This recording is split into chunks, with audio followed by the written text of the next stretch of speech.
formula that I teach now is sell myself, sell the company, sell the product. So that company was quite big by the sounds of it, was it? Well, I mean, big at the time, but now you look at 300-man brokers, no. This was like only like 30 people. And just to understand, like, how does it work? Art, wine. Yeah.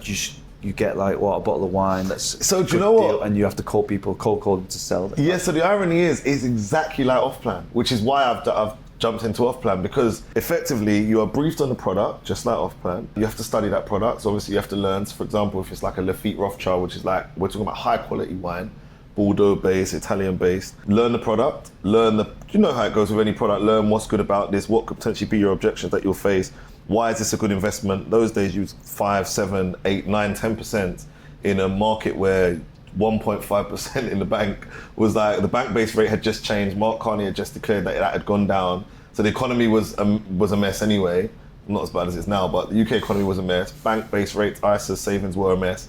So everyone was looking for alternative investments. So yeah, we'd learn the product and then you'd have like data sheets, just like you said, but this is like, these are not warm leads. Like this is where people don't even know if they don't even know what wine is. Like you're calling people where obviously you're saying you've shown an interest in alternative investments, but 9 out of 10 times they're saying, I don't remember doing that. So then you're going straight into a spin of, okay, but have you seen the news this week? So you must have seen that the interest rate's gone down. How do you feel about that? Oh, okay, this is how I feel. Okay, so what have you done to diversify your portfolio? Yeah. Do you know what I mean? So now that like my company, we previously, before I got into real estate, we was doing lead gen. So now I've seen how the world's come on. 15 years later, we was dealing with the bottom of the barrel leads, and we had to figure out how to grab their attention, get them interested, and then go down the route of, okay, look, as an alternative investment vehicle, you've got assets which are an asset class which are speculative, but high risk, high returns, fine wine, fine art, and this is what, you know, the affluent people are putting their money into. Nice. And going down that route. So very similar to off-plan, and I think all we really lent on back then was just, this is what rich people are doing, you should do the same, you know? So and how long did you do that for? So that was 2012. So I was a broker from 2012 to about 2016. Okay.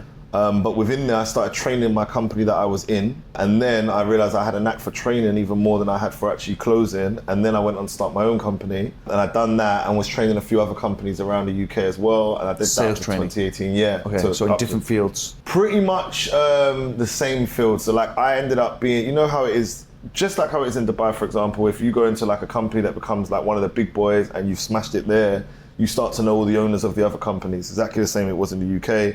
In like the square mile of like Liverpool Street to like Waterloo to like Old Street. Yeah. Most of the company owners we would know, and especially me. So I started training different companies. So I'd come in and I'd do training for a week, 2 weeks. So whilst I was doing that, I thought, why not build my own team? Started to learn the behind the scenes of the companies and how it worked. And I was like, you know what? Like the craze we're seeing now in Dubai, everyone's starting their own company. Yeah. Was literally, I was kind of one of the first movers in the UK to say like, let me start my own company. Okay. Yeah, and that's kind of sort of where it went up till 2020. Like, did you have a system, or what was your like thesis behind sales in those days?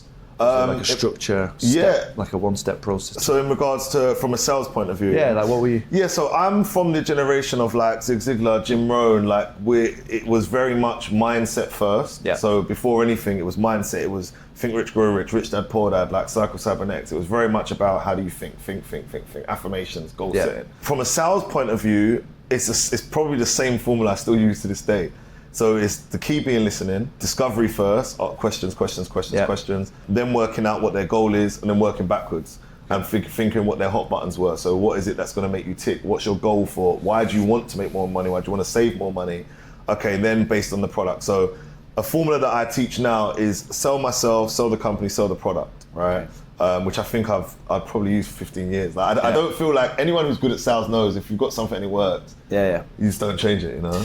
Well, a lot of it comes from the way we are as humans, right? It's human evolution, psychology, whatever. So that's not going to change anytime soon. So if you understand human psychology, then you don't need to change things.